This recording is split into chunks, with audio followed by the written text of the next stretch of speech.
Oui, pour moi, la démocratie telle qu'elle est prévue par la Constitution, c'est soit la consultation du peuple, mais du peuple en son entier, soit la demande au peuple de se désigner des représentants, la démocratie représentative. Là, en réalité, on demande à des gens s'ils sont volontaires pour travailler sur un sujet, on redresse un tirage au sort parce qu'il faut qu'il y ait une parité, qu'il y ait un certain nombre de critères qui soient remplis, et on met finalement dans une salle un nombre de gens si faible que, pour reprendre les propos de Philippe Bas en commission, la commission des sondages invaliderait ce sondage. Donc en réalité, ce sont des gens qui ne sont que représentatifs d'eux-mêmes, et à l'inverse des élus, ils n'ont aucune responsabilité. Le pouvoir va avec la responsabilité, on ne peut pas dissocier les deux. C'est ça, vous dites, eux n'ont de compte à rendre à personne, alors qu'un élu a son corps électoral face à lui, devant lequel il doit répondre. C'est l'un des principes de la démocratie, c'est ça, si j'ai bien compris? Tout à fait. Et le fait est que, on nous dit souvent, mais ces gens qui sont tirés au sort n'ont qu'un pouvoir consultatif. D'abord, on se rend compte avec la Convention citoyenne que tel n'est pas le cas. On leur a donné un pouvoir qui est plus que consultatif. Et quand bien même on ne le donne pas, eh bien, lorsqu'on leur demande leur avis, ils comprennent mal pourquoi on n'en tiendrait pas compte.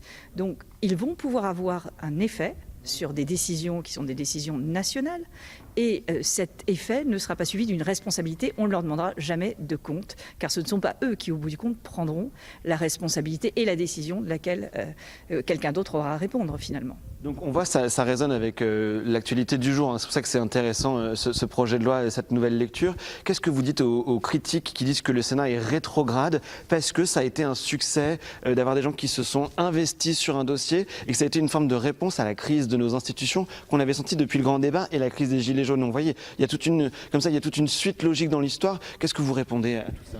Enfin, comment peut-on penser que 150 personnes en France, rappelons-nous combien de millions il y a d'habitants en France, qui s'investissent sur un sujet, sortent d'une crise des institutions, comme l'on dit. Et la crise des institutions est peut-être qu'on ne veut pas les faire fonctionner comme elles doivent fonctionner, et qu'on passe son temps à apporter un certain nombre de critiques qui ne sont pas forcément justifiées. Laissons les institutions faire leur travail et ne proposons pas à 150 personnes qui ne représentent qu'elles-mêmes, je le répète, de décider pour le reste des Français sans jamais avoir à répondre de leurs décisions. Un mot plus général, si vous le voulez bien, sur cette réforme voulue par l'exécutif du CESE. Alors, on verra plus tard sur la motion, mais peut-être d'un mot d'abord général sur votre appréciation générale du texte. Est-ce que c'était une occasion manquée d'aller encore plus loin dans cette réforme du CESE?